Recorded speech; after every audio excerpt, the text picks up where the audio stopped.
Hey guys, welcome to episode 1 of Legion list building. Today we're going to go ahead and get started building an Imperial list. And so to do that, we're going to go ahead and we're going to go to legionhq.thefifthtrooper.com, and we're going to go ahead and I'm already logged in here. If you haven't made an account, I would encourage you to do that because you can save your lists, which is pretty awesome. Today I wanted to start with creating a list around Darth Vader, and specifically operative Darth Vader, because I think he's really cool and I think he doesn't get used a lot in list building. So we're in competitive play. So we're going to go ahead and we're going to click on Empire here, and that's going to bring up our list building structure. And so I've already sort of hit on the fact that we're going to build a list around Darth Vader. And the first thing you should do when building any list is figure out what you want, what I'm going to call the anchor to be. The anchor is important in that the anchor is kind of the theme and the thing in your list that's going to be the most, what maybe is not the most effective piece, but the piece that matters the most. Think of this as the unit or units that you want to have orders on almost all turns of the game. And so this unit is going to be potentially the most important unit in your list, depending on how much support it needs and how much it can survive on its own. So we're going to go ahead and click on this operative unit here, and we're going to pick Darth Vader, the Emperor's Apprentice. So Darth Vader has a lot of inbuilt abilities. He's clearly a Force user, which means he's got access to these sweet Force slots, which are very rare and unique in Legion, in that there's only 5 or 6 characters that have them, but they open up some really sweet abilities in the game. He's got a host of keywords that we don't need to talk about right at this instant.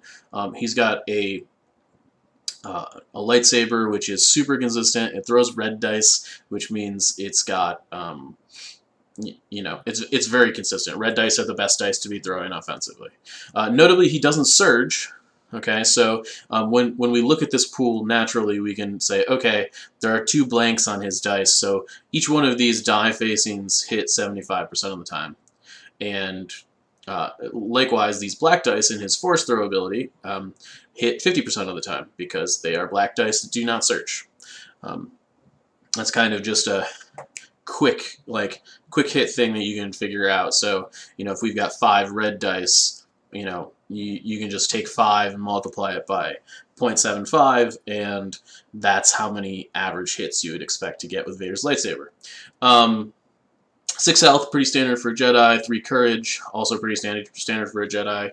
I want to point out here that he has, when you're picking an anchor, you need to kind of be aware of the important pieces to build around that piece. There's not a ton in Vader's kit that we specifically need to build around. However, there is one keyword, which is Spur, that is essential to Vader and is important to think about when we're building the rest of the list.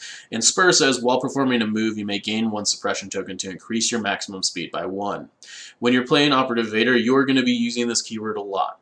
So when we're building our list, we need to keep in mind that Vader's probably going to have a lot of suppression tokens on him. So we're going to go ahead and keep building this list. For now, we're going to leave Vader's upgrade slots blank. Sometimes I fill this in immediately, and in this case I know exactly what I'm going to put there, but I just kind of want to illustrate building the rest of the list out. So we have an operative, right? Our anchor is not a commander in this case. So let's start there. We need to put a commander in this list. And so we'll click on the commander unit here. We have a large amount of options. And so we have potentially Agent Callus, Director Krennic, Emperor Palpatine, General Viirs, Iden Versio, and I know you can't see it because my face is in the way, but we have an Imperial Officer as well that we could pick. So let's just kind of go through the do's and don'ts of why we might or might not pick any one of these things. And so I'm actually going to leave Agent Callus out of this conversation because we don't have all of his command cards right now, I think. No, I don't think we do. And so we're just going to kind of axe him off this list for the get-go. So let's start with Director Krennic and talk about whether we want to use him in this list with Darth Vader or not. And so Krennic is 90 points. He's got a sweet three really defining abilities. The first one is Compel, which allows you to give units suppression around you to to basically, instead of being suppressed, I mean, they're still suppressed, but you can give them a suppression token in order to kind of regain your second action if you were suppressed. So Compel's really good. It hands out suppression tokens as part of its functionality. That's an important thing we need to remember. He's also got Cunning, which means that when you tie on your pips during priority and you're using a Krennic card, you would win, right?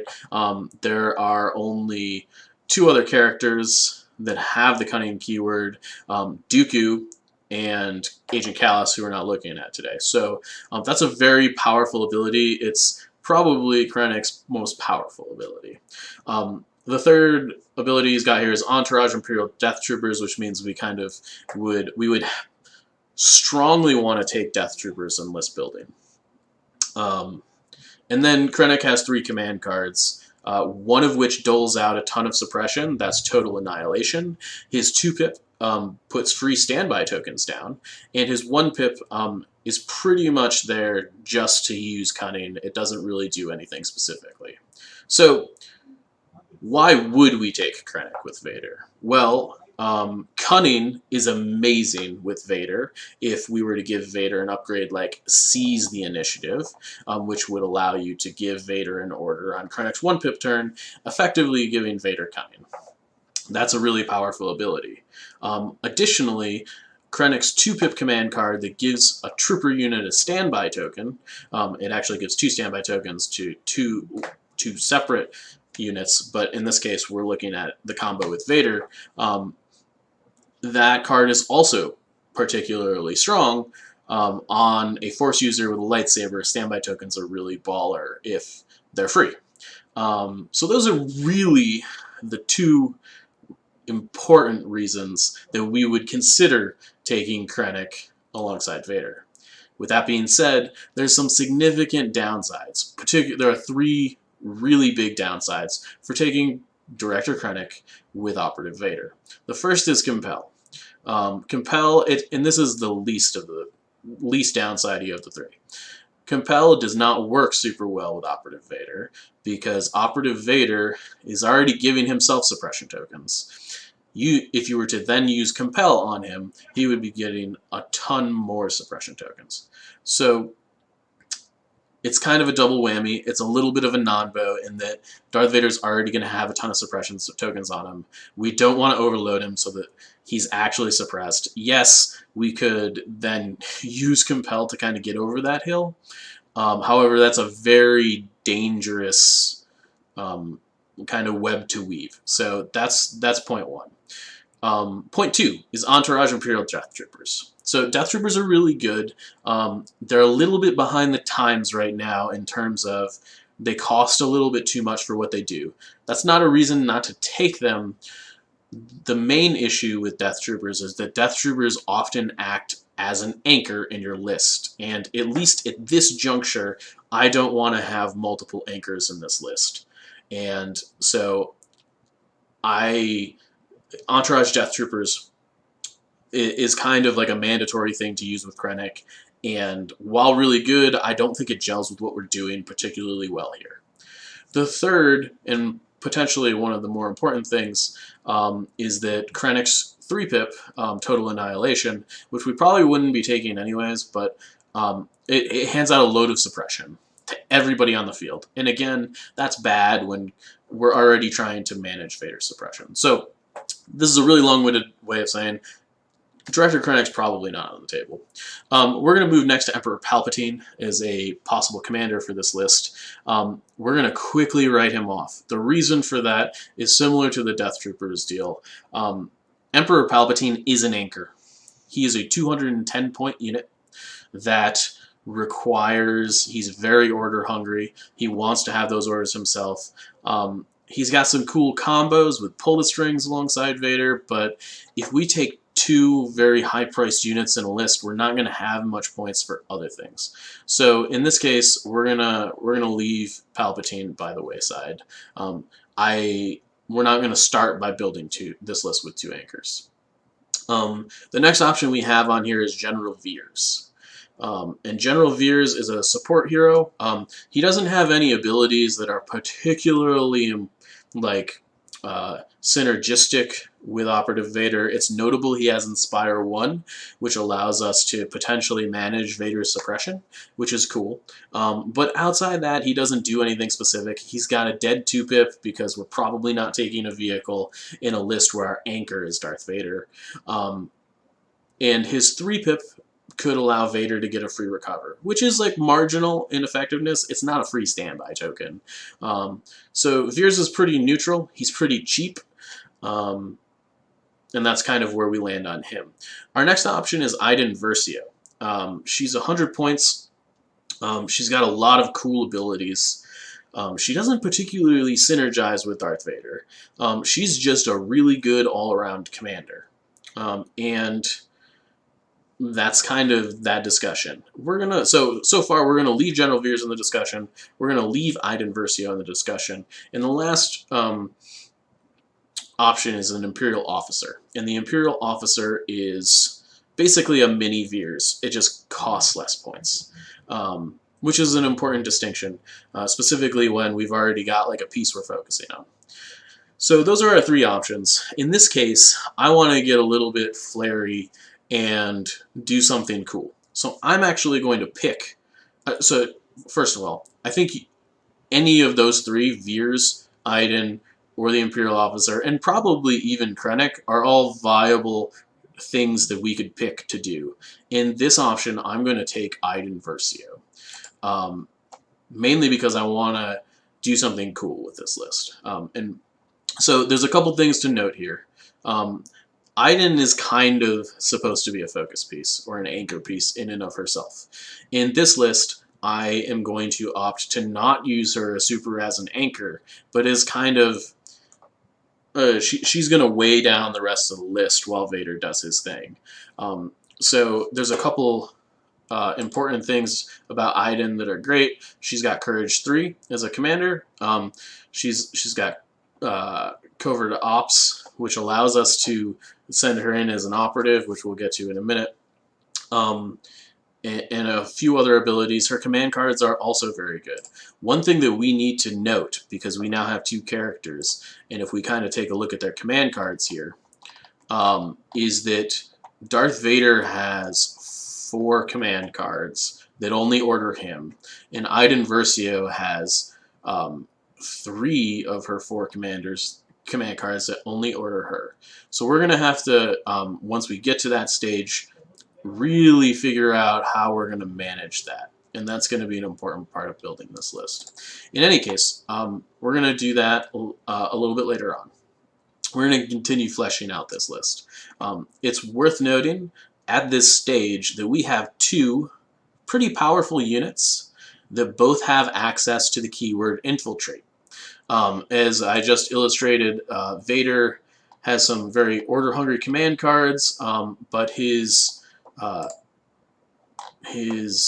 command card Darkness Descends, which you can see right here, allows Darth Vader to infiltrate if you reveal it during the deployment step, and Iden Versio has Covert Ops, which allows her to infiltrate if we derank her to an operative at the beginning of the game.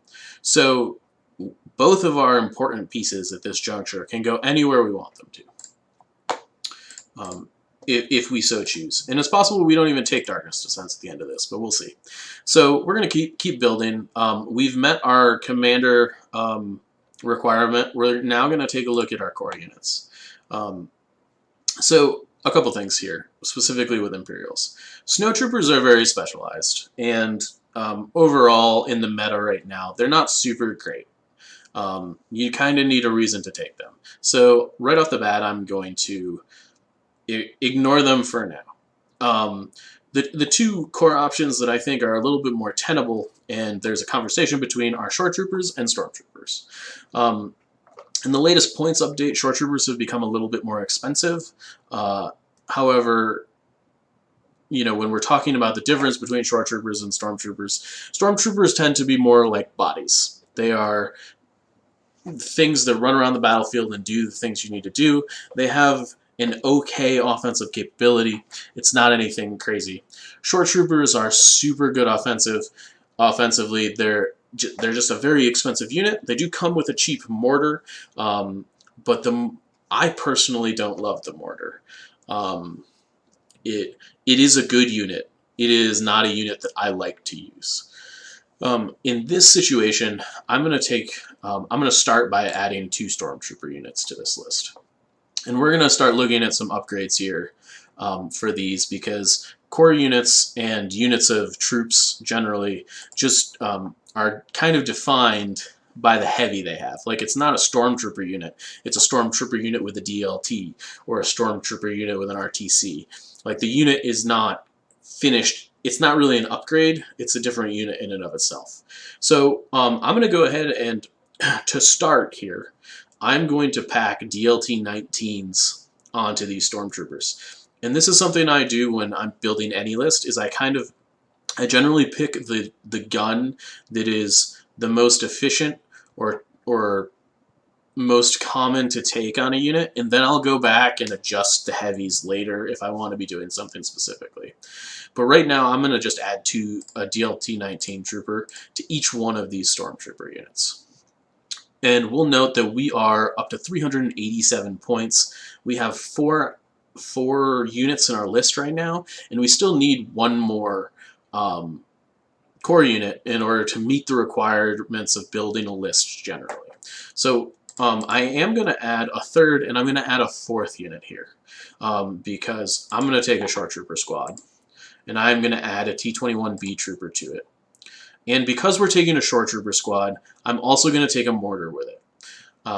When including we don't even need to really limit this to Shore Troopers, but anytime you have a unit that has a coordinate and placement trooper, and there is a unit, there's a cheap unit that goes along with it that has detachment, that is a strong incentive to take both. The other unit in question is the Rebel Veterans with the Mark II. It's very similar to the interaction between commanders that have Entourage and the units they Entourage, right? Like, if you take Krennic, you're almost definitely taking a unit of Death Troopers, because Krennic has Entourage Death Troopers. The synergy between Shore Troopers and Mortars is a bit less strong in this instance, with the detachment keyword. Like, you can take a unit of Shore Troopers without a mortar, but I wouldn't recommend it unless you really don't want to take the mortar, or you can't fit it, or something to that effect. When you see people not take a mortar due to detachment, a lot of times it's because they just don't have the points to take that mortar. Like, they're just out of gas. A lot of times you'll see people take, like, I think the biggest instance of that is you'll see lists with 4 Shore Troopers and 2 mortars, because they ran out of slots for core units, and they wanted to have more Shore Troopers in it. In any case, our third and then subsequent fourth unit is going to be Shore Troopers and a mortar. So we'll see up here that we're at 512 points presently, and we haven't taken any upgrades or anything like that.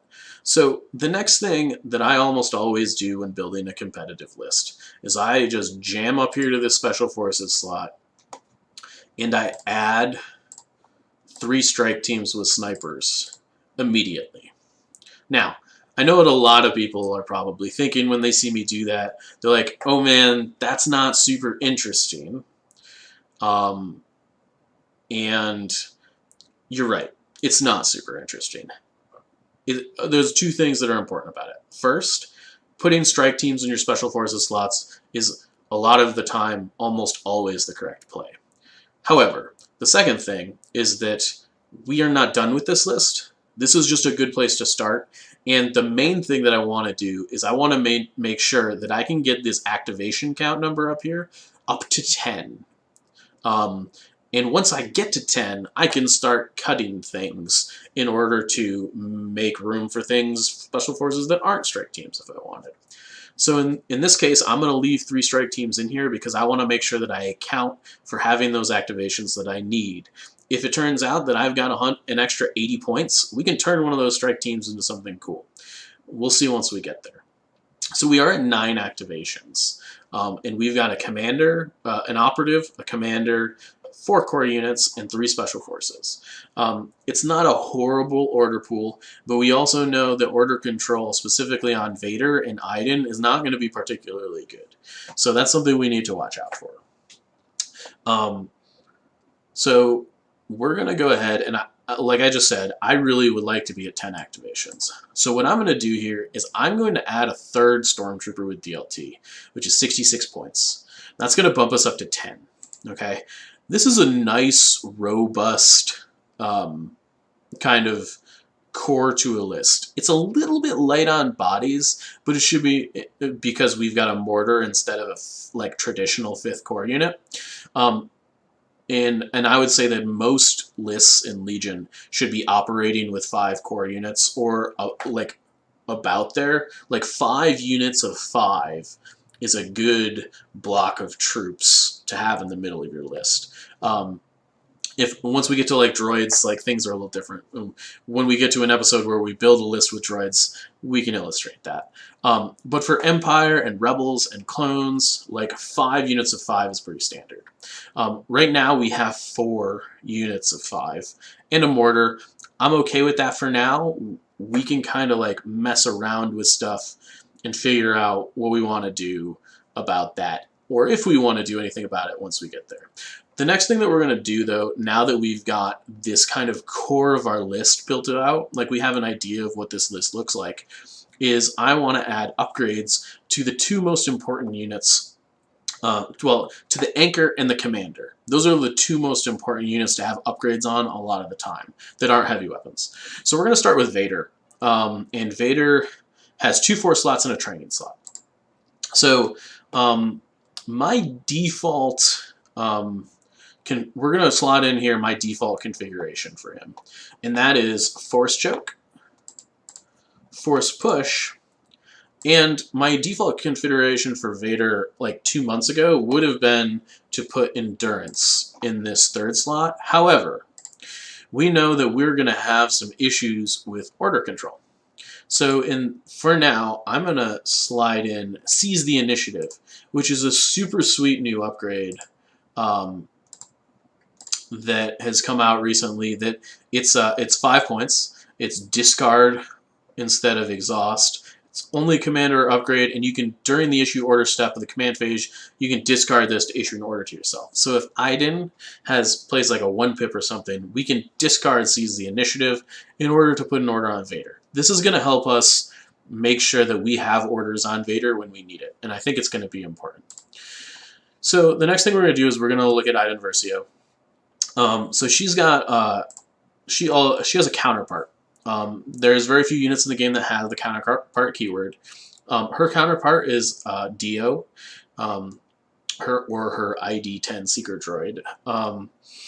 And basically what this does is it adds a wound to Iden, making her 7 wounds. It gives her a shield, which recharges when she recovers, and it's 1 shield token. And it gives her a bonus attack pool at range 1 and adds suppressant to it. It also unlocks a second 2-pip command card for her. It also gives her a command slot, which is maybe the most important thing here. I'm going to go ahead and take Dio because I think taking Iden without Dio is crazy. There are people that will tell you otherwise, and they might be right, but I personally love taking Dio. So I'm going to go ahead and take Dio here. The next thing that we need to consider is I'm going to skip some of her stuff here for the moment, is her gun. We've got Iden's DLT-20A rifle, which is a sniper rifle. It's got infinite range, 2 black dice. It's notable that Iden surges to hit and has the marksman keyword, which means she can spend aim tokens to like improve dice pool steps. So like a blank to a hit or a hit to a crit. So she doesn't surge to crit, but we can get crits pretty easily. It should be noted though that we do not really have units in this list that are going to give her aim tokens. So any aim tokens she gets are coming from herself. And it's, whoops, I did not mean to add that. And it's notable that the Iden's DLT-20A rifle is a little light on the dice pool stuff. Iden's repeater throws 5 dice, 2 of which are red. She has critical 1, impact 1. This gun is much more all-roundy, and it also should be noted that she's got an innate gun, a range 1 to 3 that has pierce. The repeater does not have pierce. For now, I'm going to take the repeater on her because I think that this is, generally speaking, the most flexible. In that if you need pierce, you can always use her own gun. Great. The next thing we're going to do is we're going to add some other upgrades to her. I personally think that offensive push is pretty good because of tactical and her desire to have aim tokens. And so I'm going to go ahead and take that for 4 points. I'm also going to take ascension cables here. This is a free action exhaust and you gain scale. This is a little bit of a luxury item upgrade. I wouldn't recommend it traditionally, but in my experience, Ascension Cables is really great on Iden. And lastly, we're going to take a look at our comm slot, and I'm going to add a HQ uplink. Again, we were talking that we were going to have some issues with order control. And an uplink on Dio is going to help with that a lot. This is important. So it's important that because what I could have done here is I could have given her seize the initiative, just like Vader. But there's a couple things that I haven't talked about or told you guys yet. The first is Vader is our anchor. I am probably going to have more Vader command cards in my army, in my hand, than Iden cards.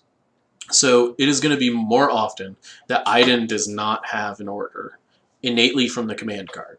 So there's a couple things with that, right? Seize the initiative is only going to give us an order once. HQ uplink possibly is going to give us an order twice. There's a couple other important things about that too.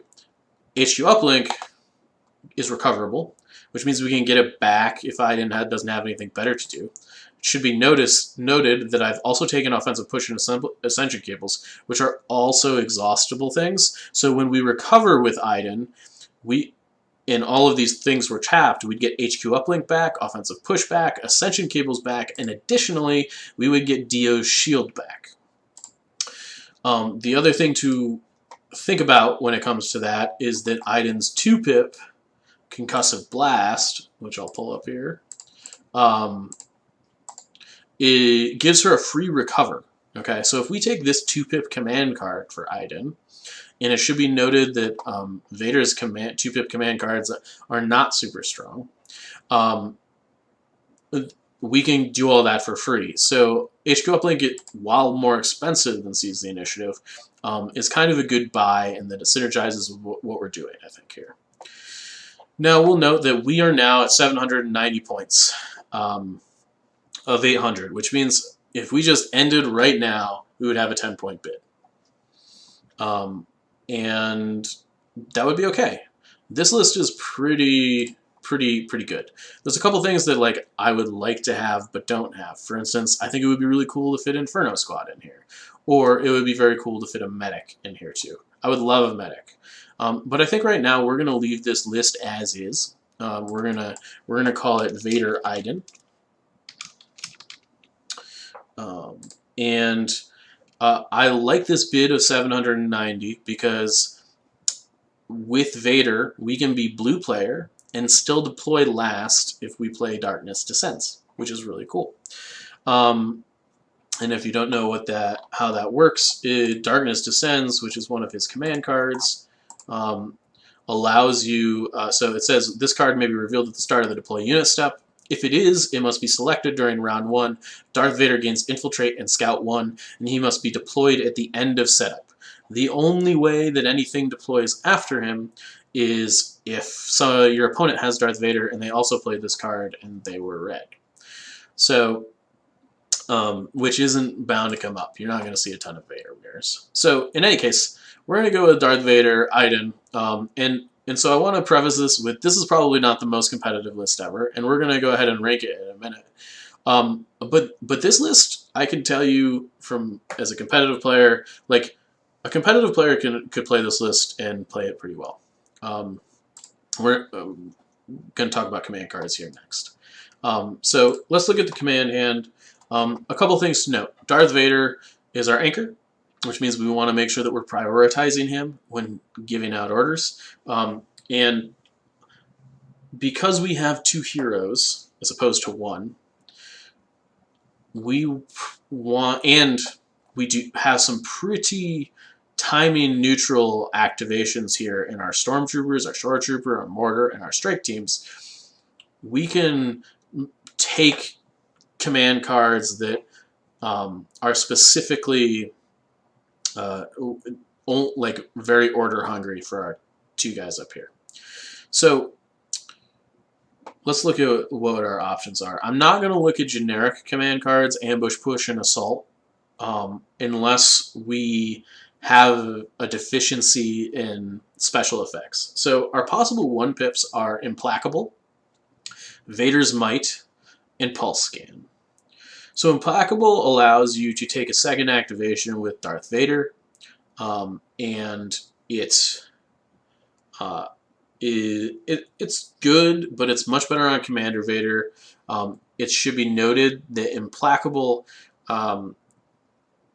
during the second activation, he performs 1 fewer action. If he is suppressed during that second activation, he actually just doesn't get to do anything.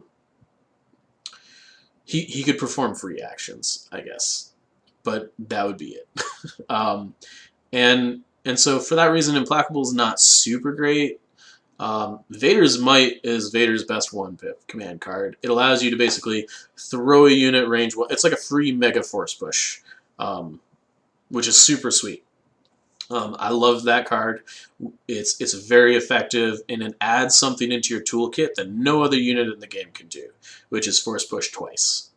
Our other 1-pip possibility is Pulse Scan. Iden Versio gains Sharpshooter 2 and gains 1 aim token. At the end of her activation, she gains 1 dodge token and 1 standby token. So she gets a bunch of aim tokens and gains Sharpshooter 2. It's decent. We also could take Covert Observation, which says, while an opponent is issuing orders using a command card, each unit that is issued an order with that card gains 1 suppression token. It's okay. It pales in comparison to the other 3 command cards that we have here. And of course, we could take Ambush, but Ambush, while more flexible than the other ones, is 1-pip effects are really good. And in this case, I want 1-pips that do things. So I'm going to take Vader's Might for sure, hands down. It's the best of them by a mile. It's an effect that it's not possible to replicate. I'm taking it, no questions asked. And Covert Observation is not very good in comparison. So it really comes down to, are we taking Implacable or are we taking Pulse Scan? It should be noted that whenever we play a 1-pip, we could give orders to both of our heroes because we have ways to issue orders to them both with Seize the Initiative or HQ Uplink. And we talked about that before. I personally am not a huge fan of Implacable. So what I'm going to go ahead and do here is we're going to take Pulse Scan for now. We may come back and change that later. We'll see.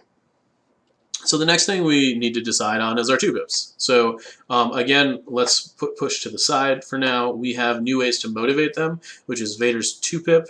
When a friendly non-Darth Vader trooper unit with a face-up order token activates, that trooper may suffer 1 wound to perform 1 free action. That's kind of cool. I just want to say, because Iden has an extra wound because of Dio. We don't have a medic, but Iden taking 3 actions on a given turn is pretty powerful. That's kind of a cool effect. Pinned down, we don't have support units or heavy units, so this card's just immediately out. Our list isn't using it. Fear and Dead Men. Basically, every time an enemy unit at range 1 to 2 of Darth Vader activates, Darth Vader gains a dodge token, and anytime he takes a wound, they take a wound. It's a cool card. It's very order hungry in that it only gives an order to Darth Vader.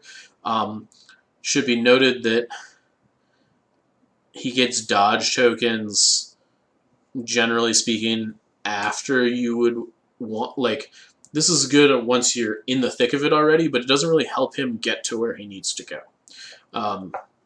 This card looks really good on the surface, and it can be bonkers. But a large majority of the time, this card is not so great. Incapacitate, which is the, as you see up here in the corner, this is Dio's special card.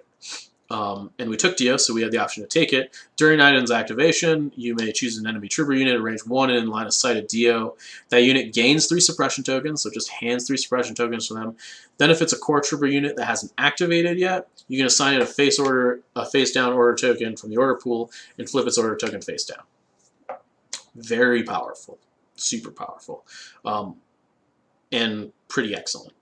And then Concussive Blast. When Iden Versio activates, she recovers. During Iden Versio's activation, she gains the following weapon: 5 red, range 1 to 2, blast, scatter, suppressive.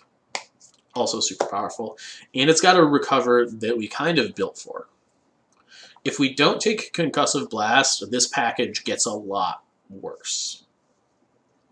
So let's talk about that for a second. Like, what I'm going to throw Fear and Dead Men out, because I don't think it's particularly good in what we're trying to do. New ways to motivate them is interesting. It kind of requires them to be close to each other, which is important. Incapacitate is definitely the best card here. And Concussive Blast is pretty synergistic with what we have going on. I'm going to pick Incapacitate for starters. And it's notable that we now have 2 Iden command cards and 1 Darth Vader command card. And I'm also going to take Concussive Blast. So when Iden Versio activates, she recovers, because we took this synergistic package. Next up, we have 3 pips. And we may come back to the 2 pips. We're illustrating how to build a list and how things might change over the course of time. So I may be intentionally taking things and then going back and changing them later. So we have 5 options here, which you can see. The first is Assault. Again, that's the generic. Master of Evil. When Darth Vader is issued an order, he gains 1 dodge token, and then when he activates, every enemy unit that's a trooper within range 1 to 2 of him gains 3 suppression tokens. This card is insane. And it gives you a dodge token when you really want it, a lot of the time. Coordinated Fire. This is a unit that gives orders to core troopers. We've talked about already that we are not super into giving orders to core troopers because of how we've built this list. So I'm going to axe this one. We're not really a shore trooper list that is like giving orders to shore troopers is super important. The next one we have is Darkness Descends. When Darth Vader is issued an order, he gains 2 surge tokens. He gains Infiltrate and Scout 1. This card's pretty cool. It's kind of an awesome thing we can do with this list. I like it a lot, and I think it makes Operative Vader playable. It might not make him great, but it makes him playable. And then there's Tactical Strike. This is a sweet Iden card, and it gives your Special Forces and Iden Steady and Tactical 1. Should be noted that I think that in a lot of Imperial lists, if your intent is to make this card good, you actually build for it before now. And you're going to have Imperial Special Forces in there. I am not building for that in this list. We might do that in a later episode. So it should be noted that Tactical Strike is not the bonkers insane command card you may have heard about in this list. It is just, it's basically gives Iden steady and tactical and hands out a bunch of order tokens. The standard tactical strike turn in this list might look like give an order to Iden, she gets to do her cool thing. Give an order to Darth Vader. Give an order to a shore trooper unit to trigger target to give them an aim token, and then give an order to a strike team to give it steady and tactical. Still really powerful. Like a command card that hands out 4 orders is awesome, but it's not insane. So our choices are really between Master of Evil, Darkness Descends, and Tactical Strike. I'm going to take Darkness Descends for starters because Infiltrate to me on Darth Vader is super important. It's kind of hard to play, but I've played it a lot. I'm confident that I can play it well. So our next 2 options are between Master of Evil and Tactical Strike. Master of Evil is a superpower play. It also gives an order specifically to our anchor piece, the piece that we're really trying to emphasize in this list. Tactical Strike gives an order to Iden. It does some cool stuff, but in this case, because I'm focusing on Darth Vader, I'm going to take Master of Evil. Okay, so we have 6 command cards. It should be noted that we have 2 1-pips, one of which is Vader's, one of which is Iden's. 2 2-pips, both of which are Iden's, and then 2 3-pips, both of which are Vader. And I wanted to come back to this because, and, well, you can kind of see them over here. I really only want to use this uplink twice. And right now, that's probably the amount of time we're using it. With Vader, she's going to use it on the Vader's Might turn. She's going to use it on the Darkness Descends turn. And she's likely going to get an order token from Vader off the Master of Evil turn. So right now, looking at this list, I can safely say that Iden is going to have an order probably 6 out of 6 turns, assuming she doesn't die. And then we look at Vader, which is our anchor piece. Vader's definitely going to have an order on Vader's Might. He's not going to have an order on Pulse Scan. He's not going to have an order on Incapacitate. He's not going to have an order on Concussive Blast. He can have an order on one of the 3 of those. That's not great. He will have an order on Darkness Descends and Master of Evil. This is a problem. I'm not thrilled about this. I don't want to have an order 4 out of 6 of Vader's turns. I could be okay with 5 out of 6, but 4 out of 6 isn't going to cut it for me. So what I'm going to go ahead and do here is I think that popping Seize the Initiative on like a Pulse Scan turn is totally fine. I'm actually going to go back and look at these 2 pips. And like I said before, Incapacitate's awesome, and Concussive Blast is something we've built for.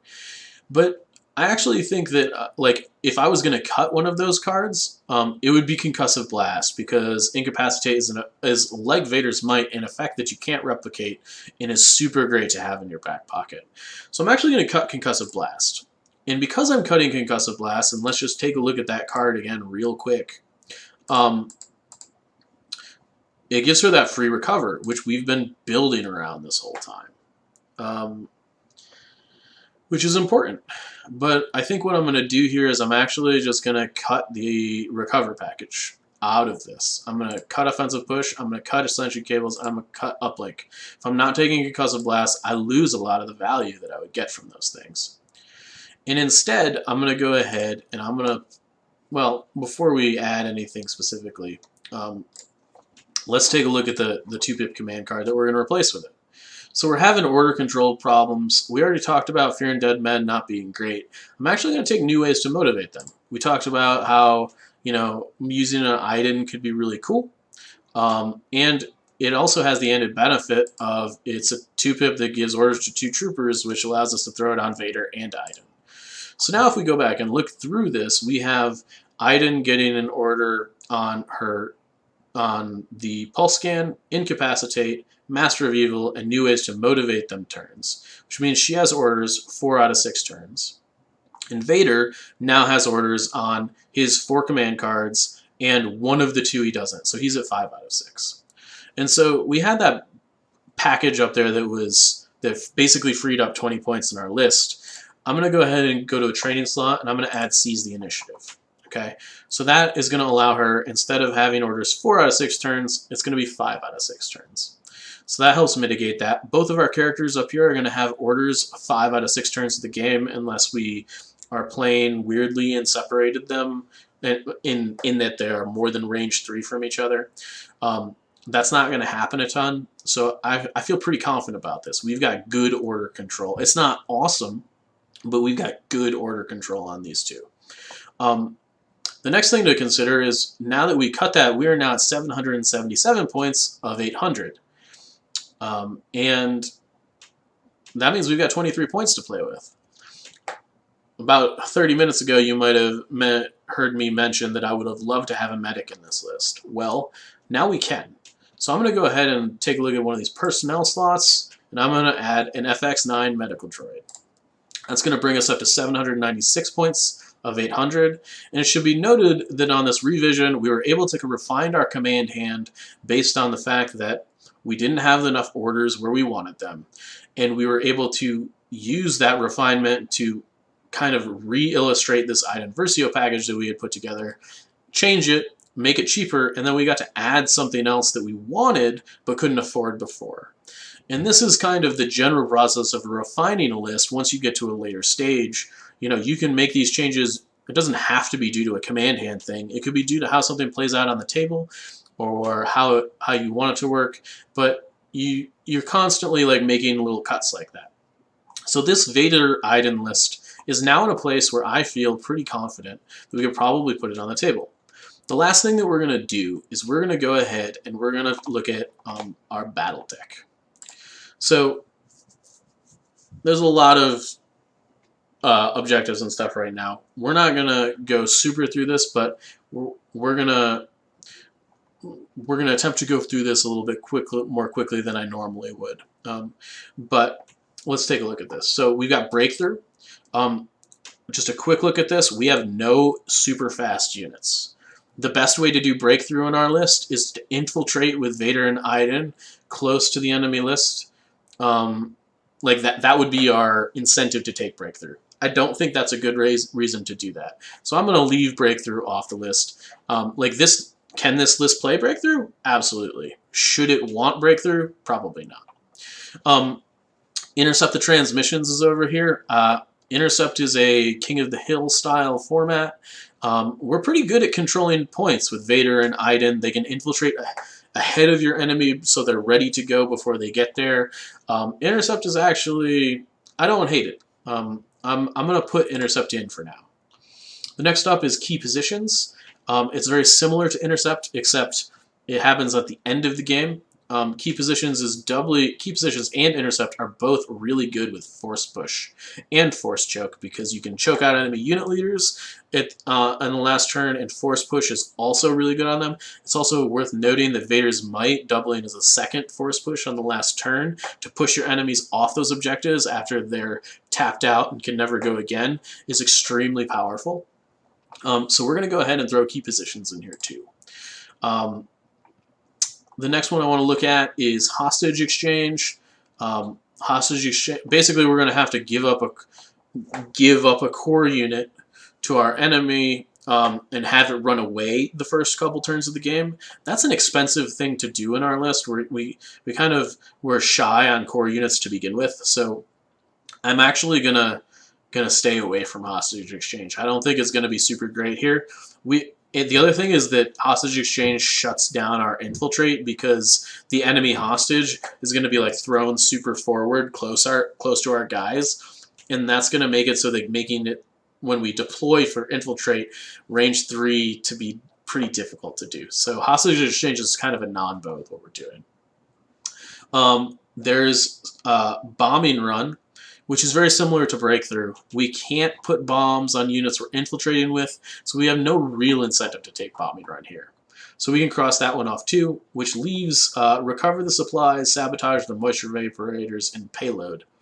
We're going to take 2 of those remaining 3. So it's worth noting that whenever our battle deck comes up, we're blue player, so VAPS is always a decent choice. This list is pretty decent at like defending itself. It's worth noting, and we'll get to this when we start ranking it, it's not so great in like a stand-up gunfight against a standard gun line. It can hold its own against most lists, but if you like are trading blow for blow with like a Rex core list, it's going to be difficult. So that's good to keep in mind.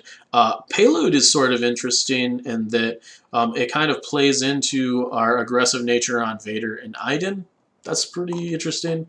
And then there's Recover the Supplies, which actually we're kind of good at because of Infiltrate, and new ways to motivate them on Iden can allow her to like her or any other unit to move, pick up a box, and move back. So that's actually really powerful. I'm going to toss Recover the Supplies in this list because I like how it works. And then I'm actually going to go ahead and take Sabotage the Moisture Evaporators over Payload. I like Payload, but not so much in this list. This list very much does not want to be losing units, and Payload can turn into a bloodbath very quickly. So I'm going to land on Intercept key positions, Recover the Supplies, and Sabotage the Moisture Evaporators for the objectives we're taking here. Let's take a look at deployments. So a couple things. I really don't like playing on Disarray pretty much ever, and I'm going to just throw that out. It's sort of good with Infiltrate. It's not as good as it looks because they can actually block you out of a lot of places because they're on both sides of the board. The battle lines is pretty vanilla. Advanced positions is super great for Infiltrate. Long March is also pretty great for Infiltrate. Major Offensive is fine. Rollout is fine. Hemmed in. Infiltrating is pretty difficult. Though it should be noted that if we're using hemmed in, we're a blue player, which means they've got red player, which means they're going to have to choose between those two deployment zones. We don't have any objectives that really can take advantage of hemmed in, so that should be something we think about too. Outside of maybe Recover the Supplies and like Intercept, I don't know. There's nothing that I feel like is going to get us in a super great place with hemmed in. It should be noted, I don't know. We'll come back to hemmed in. There's also Danger Close. Danger Close is really good for a unit like Vader if we weren't infiltrating, but we are, so Danger Close is a lot less necessary. So I'm going to go ahead and I'm going to put Advanced Positions in this deck. There's a couple good reasons for that. It's easy to infiltrate. It's also worth noting that we infiltrate and then we get to scout with Iden, and we also get to scout 2 with Vader instead of scout 1 with Advanced Positions, because Advanced Positions gives every unit scout 1. Vader will already have scout 1. I'm also going to go ahead and put hemmed in. I've been thinking in my head for a minute or two, like hemmed in is actually, like, we'll get 2 intercept points kind of for free out of it. It's decent with key positions, and then it's generally pretty close to the middle. It's also very close to the center recover box, so we might be able to, like, you know, just get that out of the way immediately. There's some cool things we can do there. So we're going to go ahead and take a hemmed in. It's worth noting that hemmed in is not great on Sabotage. I don't want those two together. That was really the real reason I was thinking about not taking it. And then we'll go ahead and, you know, I think I don't want Danger Close, I don't want Disarray, which leaves us with Battle Lines, Major Offensive, and Rollout as our choices. I'm going to take Major Offensive because I think it's pretty vanilla. It's not super great for anybody. It's not actively bad against us, which leaves Rollout and Battle Lines. I'm going to take Battle Lines here because it kind of like can it will spread our opponent out if they want to shut off our infiltrate. And if they want to do that, fine. We get some advantage out of that. So we'll take Battle Lines. Then we're going to look at conditions. Clear conditions. That's a card you really only are going to take if there's nothing actively good for you. So I'm going to set that aside. Hostile environment. The trooper units whose unit leader is not in base contact with a piece of terrain cannot remove suppression tokens during the end phase. Yeah, we've got a non-bow with Darth Vader and that he's going to get extra suppression tokens. I'm not putting hostile environment in this deck. Minefield.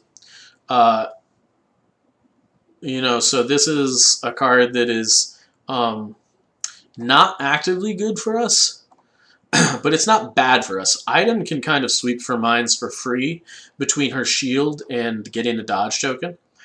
Like if she quick thinkings and then moves into it, so that's pretty good. And there's some weird rules with Minefield and Dio. So Minefield's an option that's definitely on the table.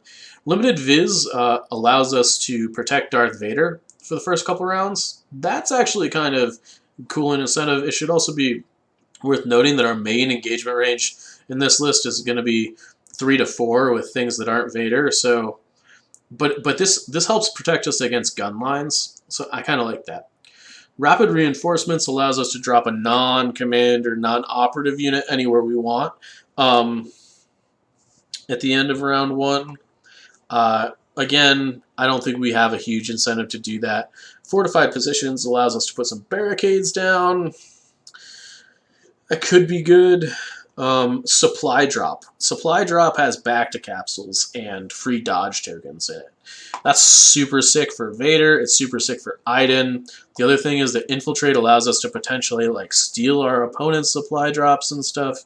I'm slamming Supply Drop into this deck. No questions asked.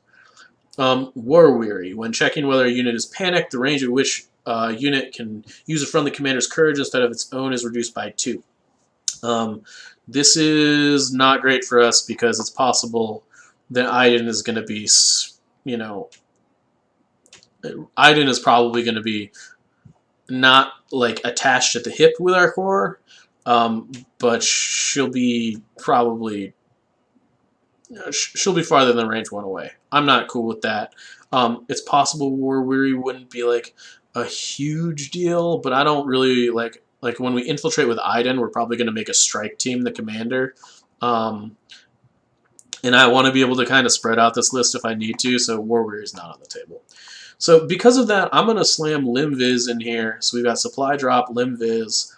None of these stand out to me, so I'm going to take Minefield because we've got a little bit of synergy with Iden. And then the real question here is, like, are we going to take Fortified Positions or Clear Conditions?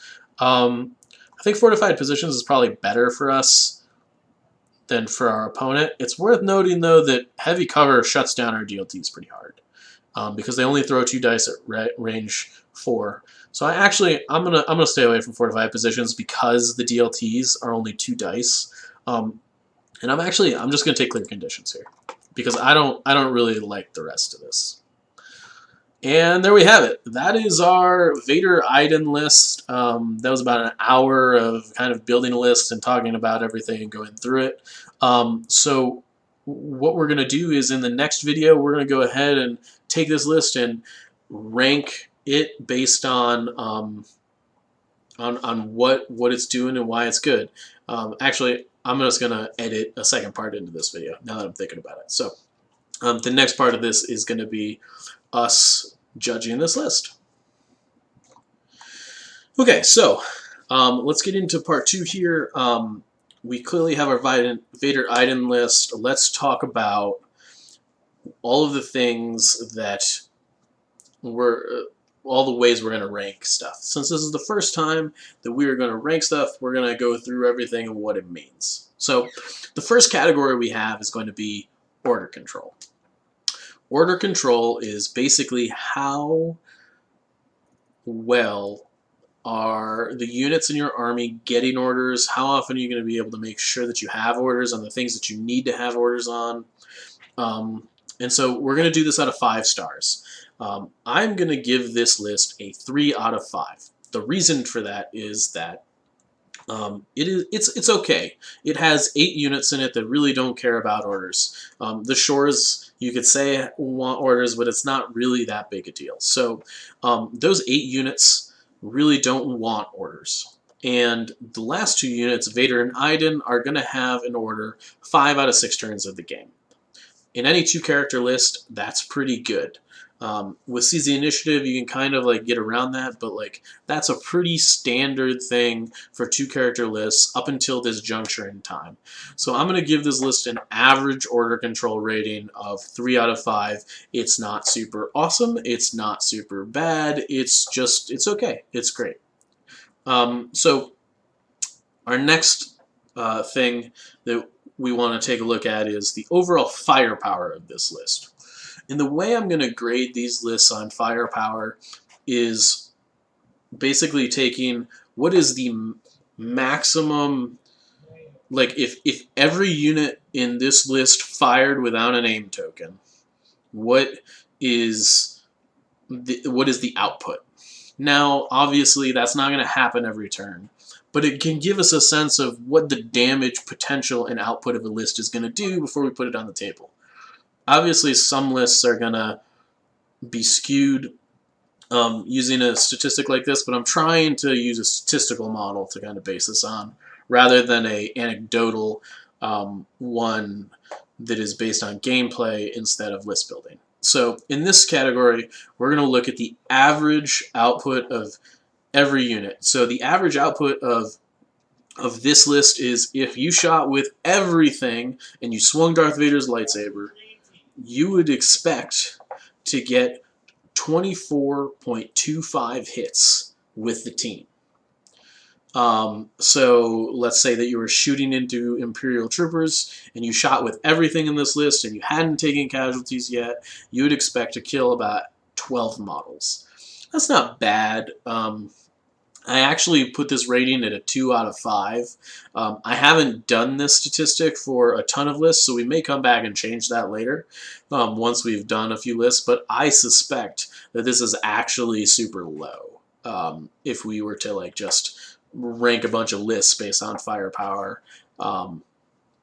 So that's what it is, 24.25 if we shoot with everything.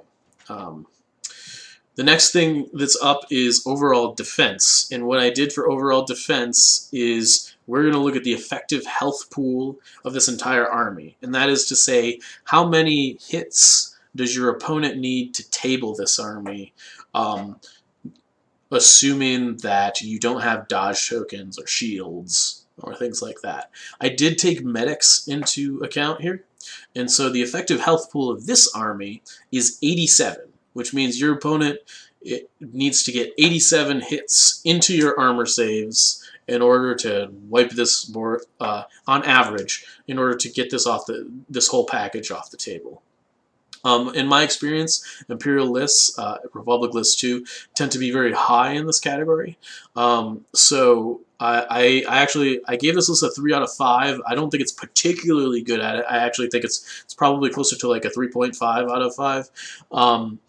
It's in that it's probably a little above average, just because Rebel lists and Droid lists tend to not have a super high effective health pool. But for now, we're gonna go with 3 out of 5. It's worth noting that this doesn't take into account like if you deflect on Vader. This assumes that Vader has just a 50-50 save, which he's not always going to. But when it comes to like simple math and stuff, we're going to leave that alone for now. So we're going to say that this has an 87 effective health pool, and the overall defense on this list is going to be pretty average, 3 out of 5.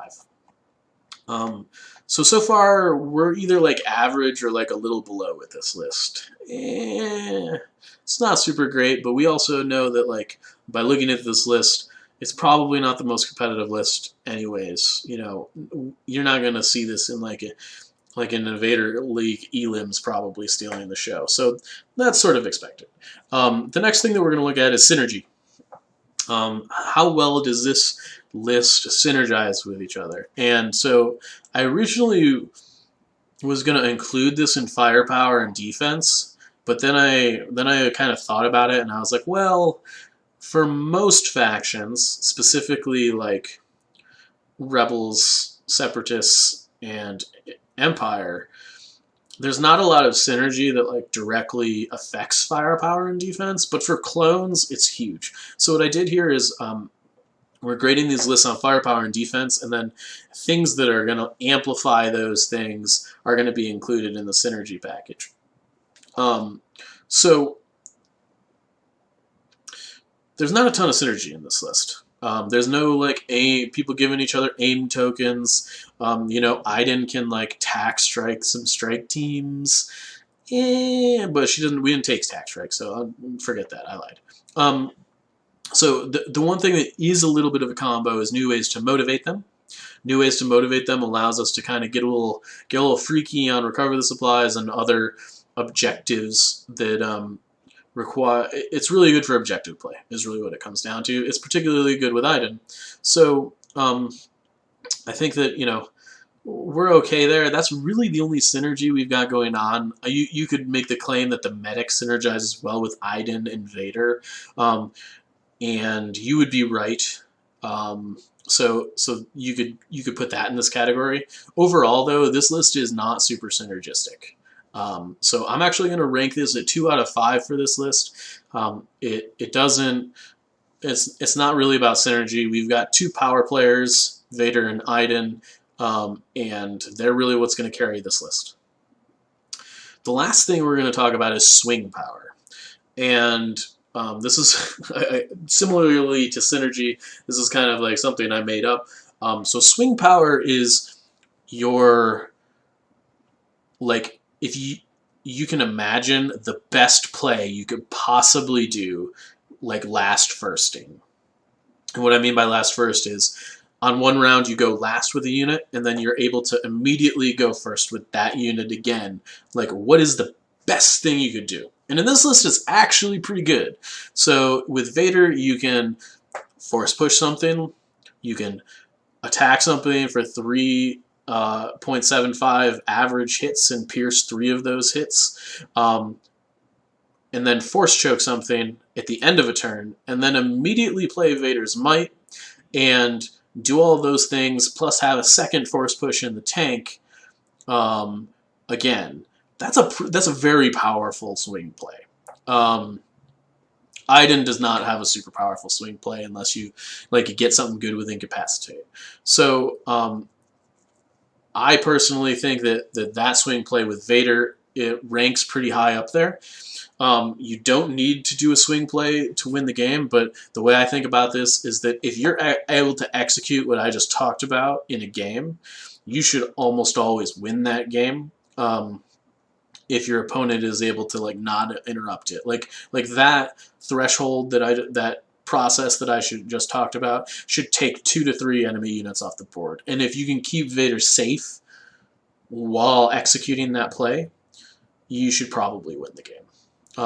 You're not going to be able to do that every game, but that's kind of like the magical Christmas land. Like that is what you want to have happen every game if you can make it happen. So I'm going to give them 4 out of 5 for swing power. I think they're pretty good. It's not the most powerful thing you could do, but it is very powerful. It is a very powerful thing, and I actually think so. Those are our 5 categories. We've got order control, which were 3 out of 5. Firepower were 2 out of 5. Defense were 3 out of 5. Synergy were 2 out of 5. And swing power were 4 out of 5. The reason, now that we've kind of gone through this, the reason that we really want to play this list, if we were to take it to a tournament, would be to try and emphasize that swing power, that leverage those Vader turns. Because even if you take Vader's Might out of that force push equation, he's still super excellent. That process is still super good if you take Vader's Might out and put the Master of Evil effect in. So that's what you're trying to, and that goes back to when I was talking about building this list originally. We wanted to build a list centered around Darth Vader. I think we've done that. I think we have a list that has Darth Vader in it. He's definitely the most powerful thing we can be doing. The rest of the list, however, can function on its own without Vader present and in the middle of them, and that's what we wanted. So I also put a special mention for this list in here in that we have a mini infiltrate package. It's not quite the tactical strike infiltrate package, but being able to infiltrate with Darth Vader and Iden allows us to do some kind of cool things that our opponents are going to not expect. Now, I'd like to preface this with at Adepticon High Command or Invader League, high up in the Invader League single elims, that stuff probably isn't going to work as well. But against your average opponent at a store tournament, that can really throw people off balance. They're I don't know where Darth Vader's going to go. oh, this is terrible, and you can tilt people by doing that very quickly. So I think this list also has a little bit of the special sauce. So there we have it. We have Vader, Iden. I think overall it's a pretty average list. I would put this. I would say you could bring this to a local store tournament and you could do really well with it. I don't think you're going to bring it to high command and win, but I do think that this list can take you places in like local tournament environments, and you can probably make it to mid stages in like high profile tournaments with a list like this. And I think the rankings that we've given it really reflect that. So in any case, that's going to be it for this episode of Legion list building, and we'll see you next time when we put together a Rebel list and see where we can go. Have a good one, guys.